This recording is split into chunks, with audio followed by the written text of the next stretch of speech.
28 de diciembre. Y es un día que lo miré y digo, ostras, pues sí que hay cosas, ¿no? De pronto es el día de la Sagrada Familia. No sé si lo sabíais, yo no lo sabía, pero es el día de la Sagrada Familia. La cosa es que miré en Google y lo primero que salió fue esa imagen, ¿no? Que es la Sagrada Familia, pues, pero casi lo único. Pero hoy es el día también de los inocentes. ¿Lo sabéis esto, no? El 28 de diciembre. Pues el 28 de diciembre es el día de los inocentes.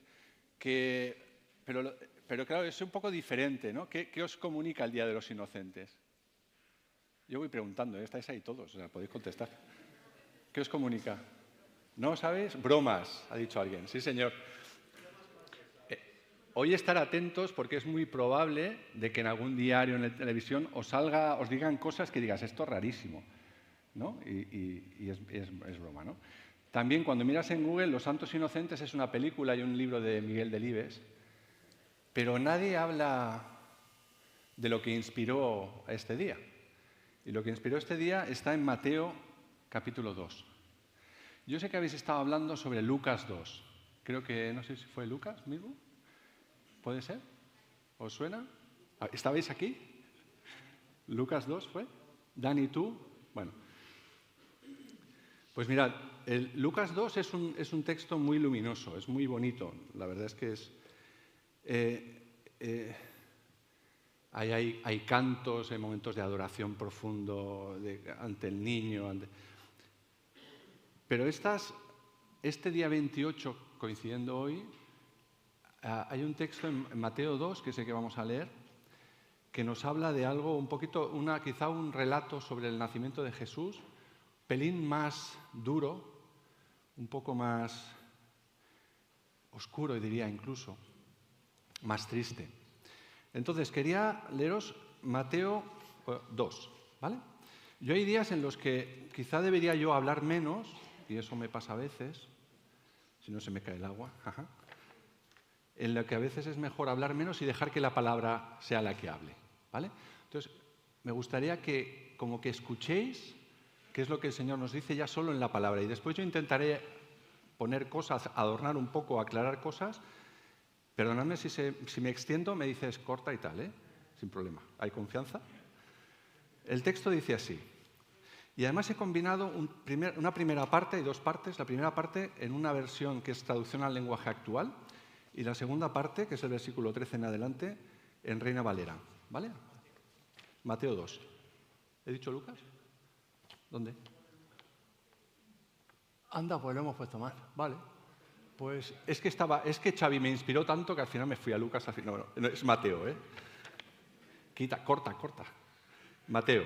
Os voy a leer Mateo, que conste. Dice así. Jesús nació en Belén de Judea cuando Herodes el Grande era rey de ese territorio. En esa época unos sabios de un país del oriente llegaron a Jerusalén y preguntaron, ¿dónde está el niño que nació para ser el rey de los judíos? Vimos su estrella en el oriente y hemos venido a adorarlo. El rey Herodes y todos los habitantes de Jerusalén se pusieron muy nerviosos cuando oyeron hablar de esto. Entonces Herodes reunió a los sacerdotes principales y a los maestros de la ley y les preguntó, ¿dónde tiene que nacer el Mesías? Y ellos le dijeron, en Belén de Judea, porque así lo anunció el profeta cuando escribió, tú, Belén, eres importante entre los pueblos de Judá, de ti nacerá un príncipe que guiará a mi pueblo Israel. Herodes mandó llamar en secreto a los sabios y averiguó cuándo había aparecido la estrella. Luego les dijo, id a Belén y averiguad todo lo que podáis acerca de ese niño. Y cuando lo encontréis, avisadme, yo también quiero ir a adorarlo. Después de escuchar al rey, los sabios salieron hacia Belén y delante de ellos iba la misma estrella que habían visto en su país. Y finalmente la estrella se detuvo sobre la casa donde estaba el niño. Qué felices se pusieron los sabios al ver la estrella. Cuando entraron en la casa, vieron al niño con María, su madre, y se arrodillaron para adorarle. Abrieron los cofres que llevaban y le regalaron al niño oro, incienso y mirra. Y Dios les avisó a los sabios en un sueño que no volvieran al palacio de Herodes, y ellos entonces regresaron a su país por otro camino. Después que ellos partieron, he aquí un ángel del Señor se le apareció en sueños a José diciendo: levántate, toma al niño y a su madre y huye a Egipto. Y quédate allí hasta que yo te diga, porque Herodes va a buscar al niño para matarle. Entonces José se levantó, tomó de noche al niño y a su madre y se fue a Egipto. Y estuvo allí en Egipto hasta la muerte de Herodes, para que se cumpliera lo que habló el Señor por medio del profeta, diciendo: de Egipto llamé a mi hijo. Entonces Herodes, al verse burlado por los magos, se enojó sobremanera y mandó matar a todos los niños varones en Belén y en todos sus alrededores de 2 años de edad para abajo, conforme al tiempo que había averiguado de los magos. Entonces se cumplió lo que por medio del profeta Jeremías se dijo: voz fue oída en Ramá, grande llanto y lamentación, Raquel lloraba por sus hijos y no quería ser consolada porque murieron. Cuando hubo muerto Herodes, he aquí un ángel del Señor se le apareció en sueños a José en Egipto, diciéndole: levántate, toma al niño y a su madre y ve a la tierra de Israel, porque han muerto los que procuraban quitar la vida al niño. Entonces él se levantó, tomó al niño y a su madre, entró en la tierra de Israel. Pero al oír que Arquelao reinaba en Judea en lugar de su padre Herodes, tuvo miedo de ir allá y, advertido por revelación en sueños, fue a las regiones de Galilea. Y habiendo llegado, habitó en la ciudad que se llama Nazaret. Y así se cumplió lo dicho por medio de los profetas, que había de ser llamado Nazareno. Bueno, es un texto en el que el tono es completamente diferente al de Lucas. Digamos, yo pensaba cuando le comunicaba a Xavi cómo podíamos llamar a la otra cara de la Navidad, pero me hablaba también de como una moneda.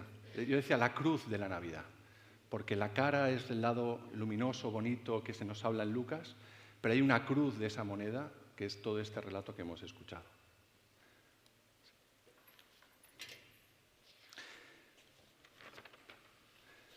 En general, 2 cositas del capítulo de Mateo. Bueno, el tema principal aquí, lo hemos visto, es el tema de la visita de los sabios después del nacimiento de Jesús, la huida a Egipto y el regreso a Nazaret. Yo no soy teólogo, entonces yo os dejo a Xavi y a los que vienen que saben mucho más que yo. Yo he intentado averiguar e investigar un poquito también y os voy a comunicar eso. Es una relación histórica de acontecimientos lo que pretende Mateo, pero Mateo va dirigido a un público muy concreto. Va dirigido a un público judío, es decir, está hablando a aquellos que ya forman parte del pueblo de Israel y por eso les habla en un código muy concreto, ¿vale? Se centra también Mateo en la revelación de Jesús como verdadero rey y Mesías. Y entonces hay una serie de cosas aquí que no vemos en los demás evangelios, pero que son súper importantes para Mateo. Y son las 4 profecías que están aquí condensadas, que están aquí recogidas. ¿Para qué estas profecías? Para comunicar que Jesús es el Mesías. Entonces se dan como 4 cosas que están como desconectadas y que si venías a estudiar bien cómo podían darse a la vez era como muy difícil, ¿no? Había una desconexión entre estas 4 cosas.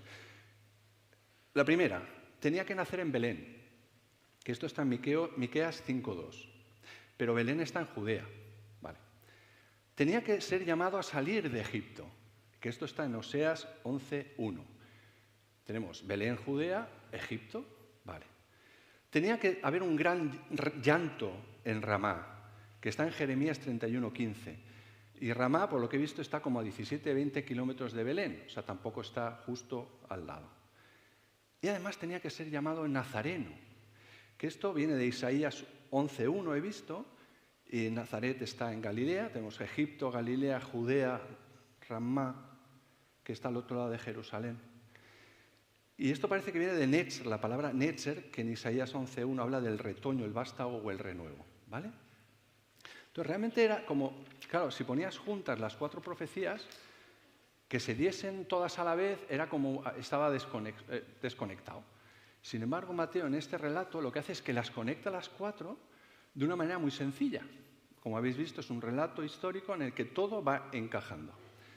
Por tanto, esto Mateo era súper importante para él porque de alguna manera daba a entender lo que él quería comunicar, que Jesús era el Mesías, Jesús era el Cristo, y que lo que podía sonar como desconexión absoluta entre las diferentes tips que te decían quién y cómo era el Mesías, de pronto, en este caso en Jesús, de forma muy natural, se da. Así que con estas dos cosas en mente, me gustaría que hiciésemos no sé si es más tipo estudio bíblico, perdóname, pero si eso después me tiráis cosas y ya está, no pasa nada. Herodes el Grande es el primero de los personajes, Herodes el Grande. Y decía, ¿y quién es Herodes el Grande? Bueno, aquí hay una cosa interesante, porque el rey Herodes era el que estaba reinando en ese momento en Israel, ¿no? En Judea. Estaba en Jerusalén. Pero Herodes el Grande resulta que vivió vivió desde el 73 a.C. hasta el 4 a.C. Con lo cual quiere decir que Jesús de alguna manera nació antes de él mismo. Nació como el 6 o el 8 a.C., parece ser. En cualquier caso, la cosa es que nació, que es lo importante para nosotros, ¿vale? Pero era un rey que en el fondo era el extranjero para la gente, porque tenía raíces árabes y además se había aliado con Roma y había nacido en Idumea. Entonces, parece ser que es un personaje controvertido porque era un constructor visionario, hizo cosas buenas, un tío inteligente, pero a la vez parece ser que era especialmente cruel, como hemos visto. Y este Herodes el Grande no es Herodes Antipas, que es el hijo y que fue el que cortó la cabeza al Bautista, ¿vale?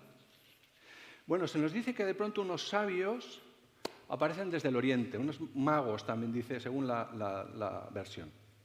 Bueno, ¿sabéis cuántos eran, no? ¿Cuántos eran los reyes magos, los magos sabios? Hombre, me habéis fallado. 3, sí, señor, eran 3. Y además sabemos los nombres y todo, ¿no? ¿Cómo se llamaban? ¿Lo sabemos? Y sabemos cómo iban vestidos, ¿verdad? Lo sabemos todos. Pues efectivamente, no se sabe. Todo esto es la tradición que nos ha venido a traer, pues eso. Parece ser que era un grupo suficientemente importante como para impresionar en Jerusalén. Podrían ser 3, podrían ser 10. En todo caso, vinieron del este, parece ser que podía ser la península arábiga, pero tampoco lo sabemos. Y hay una combinación aquí interesante, porque parece que eran como sabios, eran personas que eran ilustradas, conocían la ciencia. También sobre la estrella, tampoco sabemos la estrella, si era una estrella que tenía que ver con la conjunción de astros, justo la que apareció, o si fue algo que Dios creó, porque habla de su estrella. Entonces no sabemos si es algo que apareció. Bueno, yo esto tampoco lo sé, creo que no sabe nadie, pero en cualquier caso había una conjunción de ciencia y había una conjunción de conocimiento también de textos bíblicos. ¿Por qué? Pues porque parece ser que en lo que es Números 24-17 se nos dice que lo que Dios me mostró aún no ha sucedido, todavía está en el futuro, se levantará en Israel un rey que brillará como una estrella. O habla de que saldrá una estrella de Jacob. Pudiera ser, que no lo sé, pero pudiera ser que tuviesen conocimiento también de textos que les llevase a vincular el nacimiento de un rey con una estrella, que es lo que hace este texto. Un cetro y la estrella. Bueno, lo que está claro es que ellos llegan con una pregunta muy concreta. ¿Cuál es la pregunta? ¿Dónde está? O sea, no elucubran sobre sí, a lo mejor, quizá, no, van concretamente a decir, sabemos, no dudamos sobre eso, sabemos que ha nacido un rey, el rey de los judíos, y además es otra cosa importante, ¿y venimos a qué venimos? A adorarle, no venimos a darle unos regalitos, ¿no? A adorar. Claro, esto tiene una connotación, un peso específico, porque hay un reconocimiento de rey y hay un reconocimiento de Dios. Vienen a adorar. ¿Vale? Quedaos con eso. Claro, ¿qué pasa cuando Herodes se entera de que hay otro rey que acaba de nacer? Como que no se lo toma muy bien, ¿no? Bueno, habla de perturbación, se habla de muchos nervios en la versión esta que hemos hablado. Entonces, ¿qué hace el rey? Que es un tío muy inteligente y un señor ya con una edad, porque si esto sucedió, si nació en el 73 a.C. y esto pudiera suceder en el 6-8 a.C., es un señor de 65, casi 70 años. Tenía su conocimiento, su experiencia, entendemos que era una persona que no solo era inteligente, sino que llevaba muchos tiros pegados, que decía mi padre, ¿no? O sea, ¿qué pasa? Que este señor lo que hace es que se pone en marcha su maquinaria para averiguar a ver dónde ha nacido, qué ha pasado. Y claro, entonces consulta con los maestros de la ley, la gente que tenía el conocimiento de las Escrituras, y entonces ellos, fijaos, una cosa muy curiosa, no parece que se maten mucho buscando esto. ¿Qué hacen? Echan mano de lo que ya saben, de su memoria, ¿no?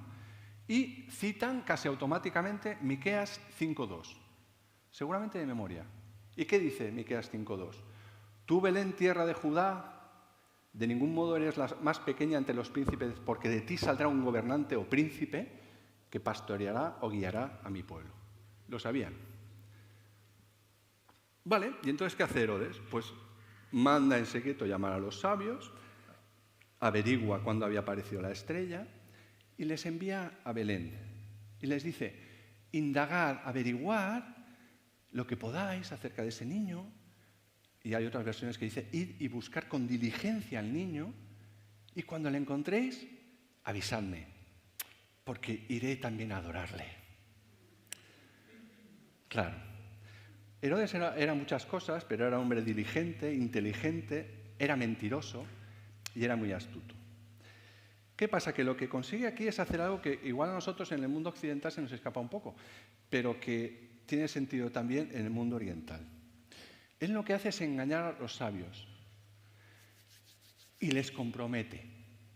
Les compromete porque aquí no pone la respuesta de los sabios, pero cuando él da por hecho es porque los sabios han dicho, así haremos, mi señor, volveremos a informaros. Es su compromiso. Paréntesis.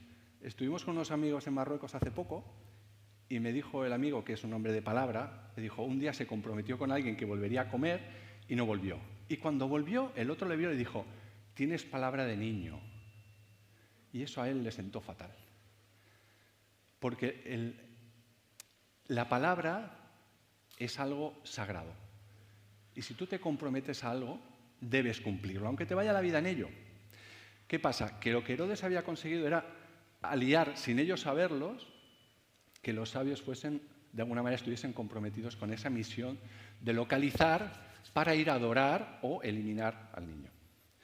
¿Qué sucede? Pues que los sabios, supongo que en su ignorancia o su buena fe, marchan y cuando marchan aparece de pronto otra vez su estrella, que ya digo, no sabemos si es sobrenatural o no lo es, y este es el momento bonito realmente de este pasaje, ¿no? Que es que cuando entran en la casa,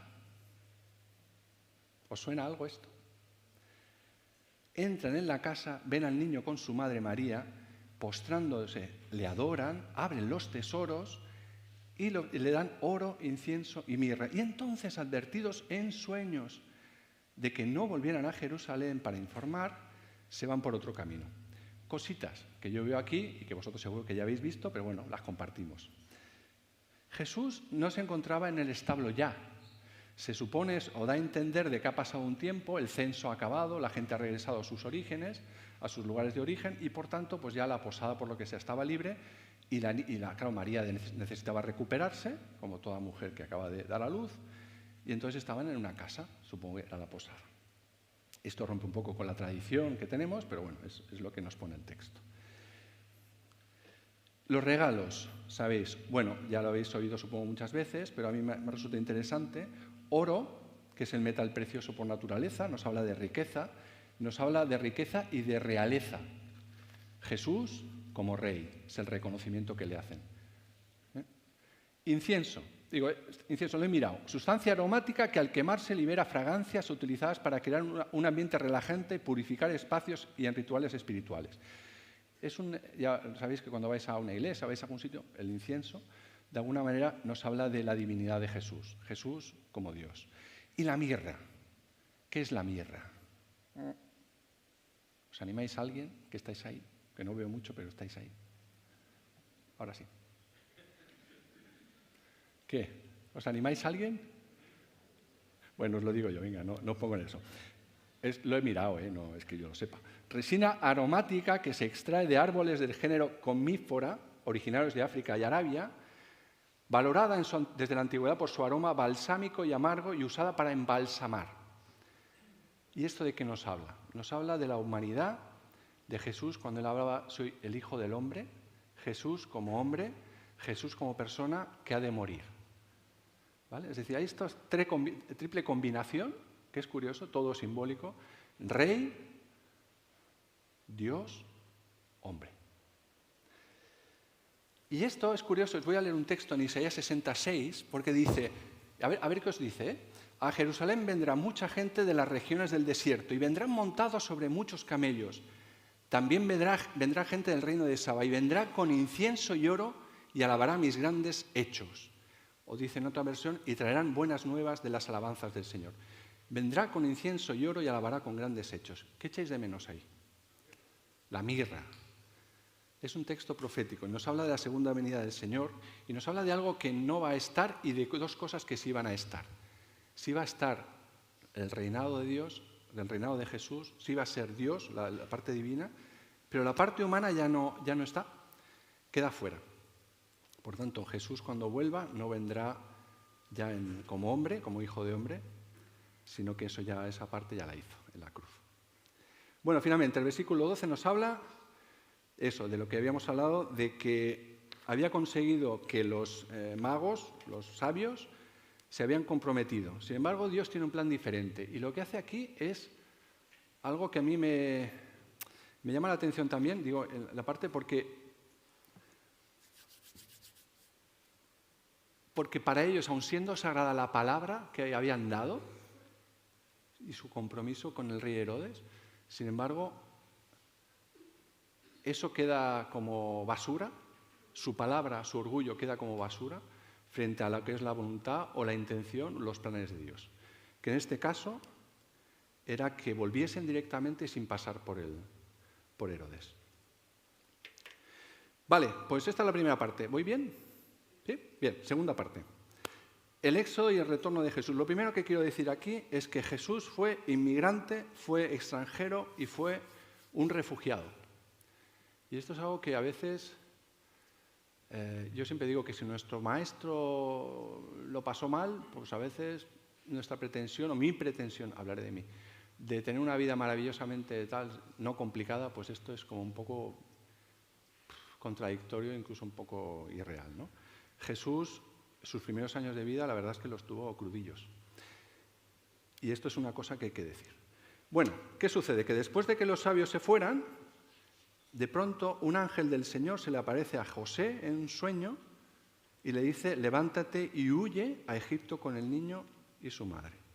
Y quédate allí hasta que se mueran, digamos, los que están buscándole. ¿Y qué hizo? Pues salió José para Egipto esa misma noche. Y se quedaron allí hasta que habían muerto Herodes. Bueno, os digo una cosa, y si vamos adelante en el resto del texto, lo he dicho en Reina Valera, porque en Reina Valera hay una cosa interesante, y es que yo no he visto mucho sobre José el carpintero, el padre de Jesús.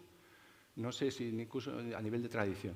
Este texto, yo diría, si queréis un texto en el que de alguna manera Dios hace protagonista a José, es este. Fijaos qué curioso, porque en Reina Valera habla de Jesús y María, ni los menciona.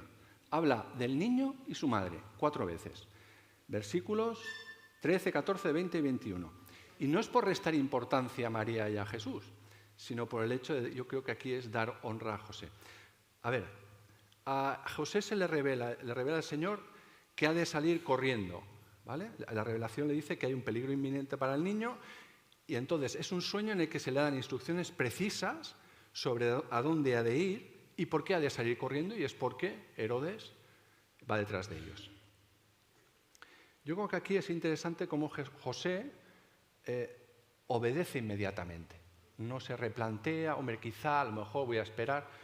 De noche, aun en esas circunstancias, recoge los bártulos, coge al niño, coge a la mujer y tiran millas. No duda, no espera y lleva a cabo lo que fue indicado por el ángel de manera inmediata.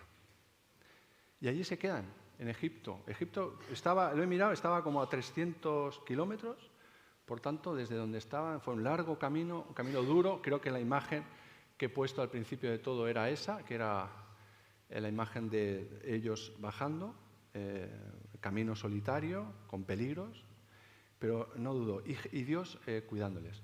Uy, veo ahí un -31, me he pasado. No, ¿qué hago, tío? Es que lo ponéis muy claro allí, ¿eh? Hostia, me genera una dificultad ahora. Porque además está en rojo, tío. Está en rojo, ¿qué hago? Ya, ¿para después o qué? Tiro. Venga, oye, que sois vosotros los que queréis que siga, si no, no sigo. Vale, voy. Perdonadme. Soy así de natural. Es que a veces me paso de natural, la verdad. Bueno. Vale, bueno, ¿qué pasó? Pues lo que pasó es que Herodes se sintió furioso y entonces lo que hace es que empieza con un plan A. El plan A es el sibilino, engaña a los magos, vente para acá, convénceles, decidme dónde está el niño, iré allí a adorarle. Eso no funciona. Plan B. ¿Cuál es el plan B? Violencia, que era lo que él en principio tenía, pero es un tío astuto y tal. ¿Qué sucede? Que lo que hace es que hace un barrido absoluto, o sea, no va al target concreto, sino que hace como, bueno, da igual las consecuencias o que pueden haber, ¿no? Entonces, aquí de nuevo se cumple una profecía que tiene que ver con esta, que estaba en Jeremías 31:15, que tiene que ver con el llanto de Raquel por la muerte de sus hijos y de alguna manera la crueldad de Herodes va más allá, porque podría haberse centrado en Belén, pero dice, por si acaso en este tiempo el niño se ha ido a otro sitio, vamos a ampliarlo como a 20, 30 kilómetros alrededor de ese centro, lo cual es una barbaridad. Entonces es un acto brutal por parte de... Y por eso se llama la matanza de los santos inocentes, en este caso de los niños. Bueno, ya voy adelantando. Sueño de José otra vez, levántate, toma al niño y a su madre, regreso a Israel. José se levanta y regresa, vuelve a tener un sueño, se va a la región de Galilea porque es advertido, se va a Nazaret y le llaman Nazareno.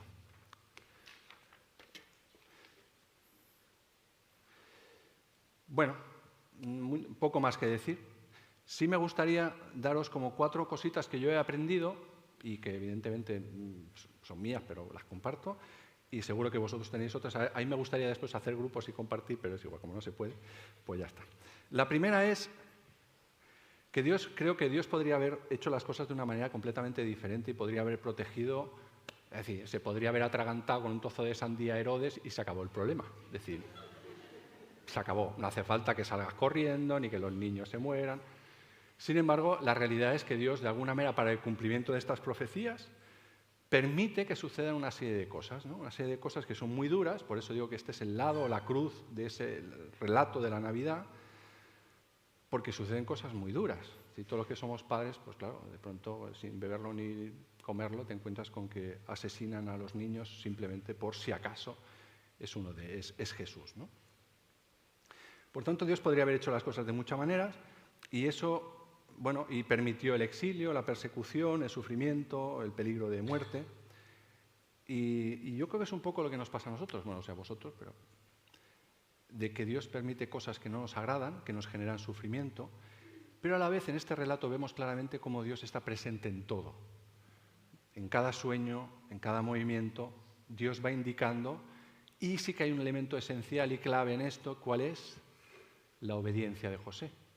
Que José, digamos, se activa en cuanto recibe ese mandato, se activa y no demora, no se relaja, es decir, está por la labor, está atento.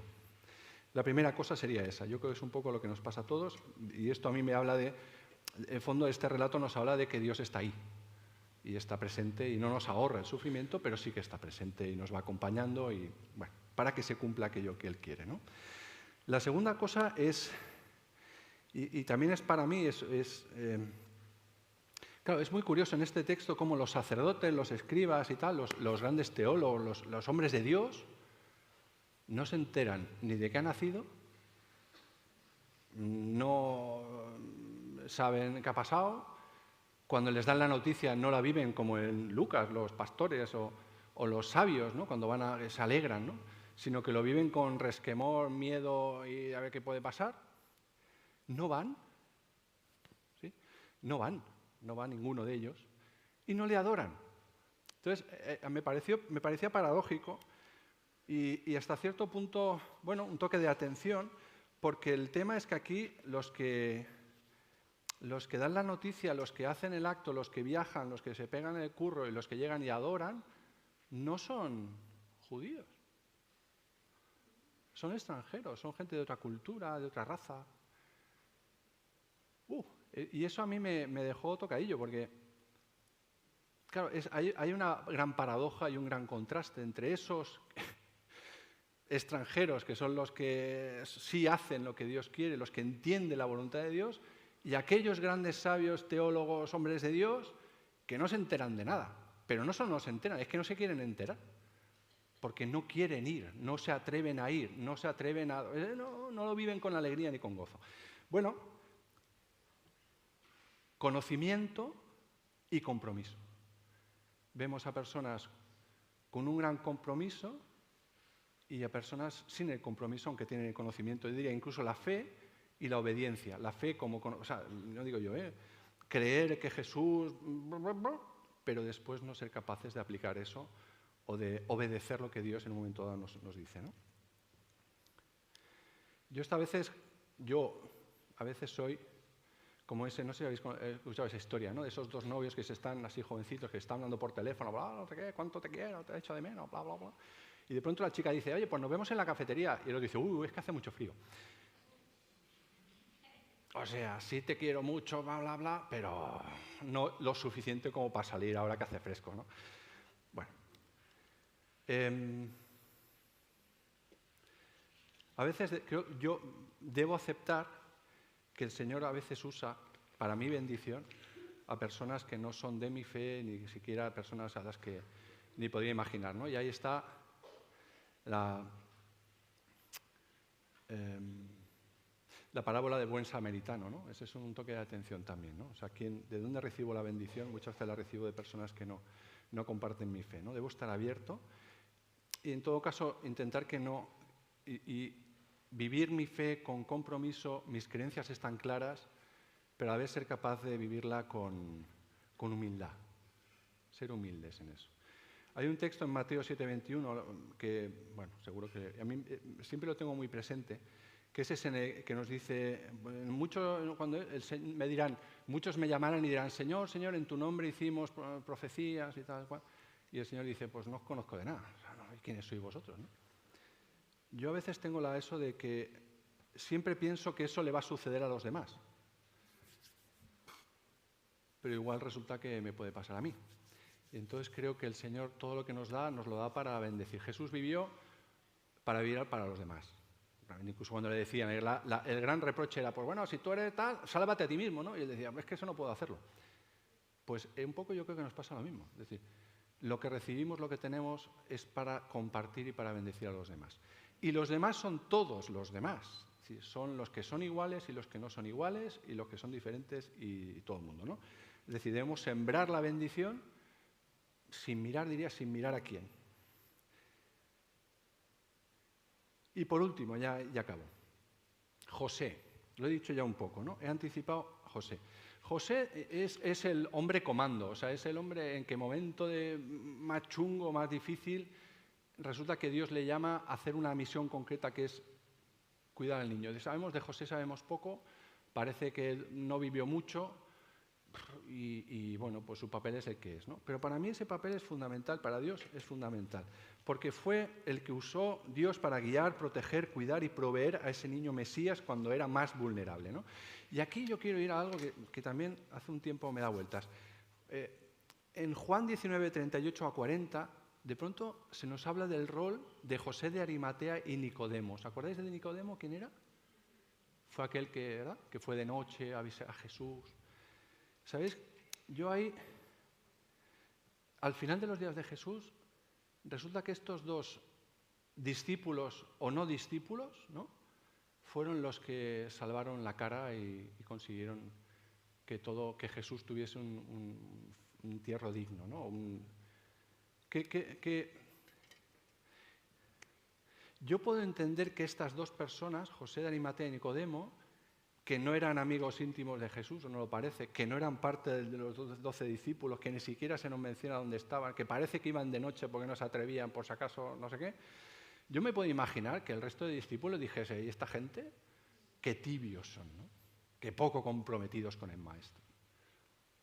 Pero, de nuevo, estas paradojas, estos golpes que a mí creo que Dios nos va dando toquecitos, de decir, estate atento que igual te despistas. cómo Juan nos dice que estos dos, los que estaban escondidos, los tibios, no sé qué, son los que salieron y dieron la cara cuando todos los demás estaban escondidos. Todos los demás se habían escondido por miedo.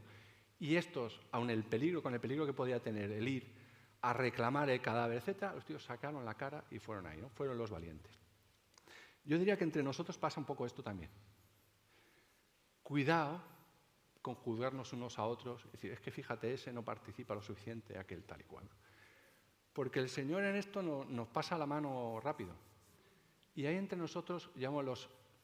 Entendeme, yo cuando leí en su momento, yo le llamé los discípulos escondidos, pero los escondidos eran los otros, o sea, cuidado. Escondidos como los discretos, los que parece que no están.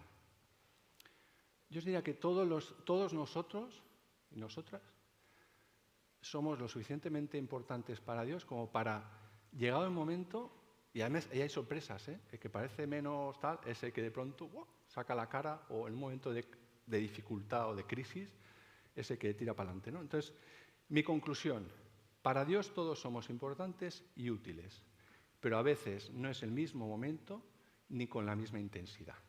Entonces, respetémonos, acompañémonos desde el amor, pero sabiendo que a veces Dios nos da sorpresas, no continuamente nos da sorpresas, y tenemos que tener la humildad para entender que Dios es Dios y hace las cosas como le da la gana, ¿no?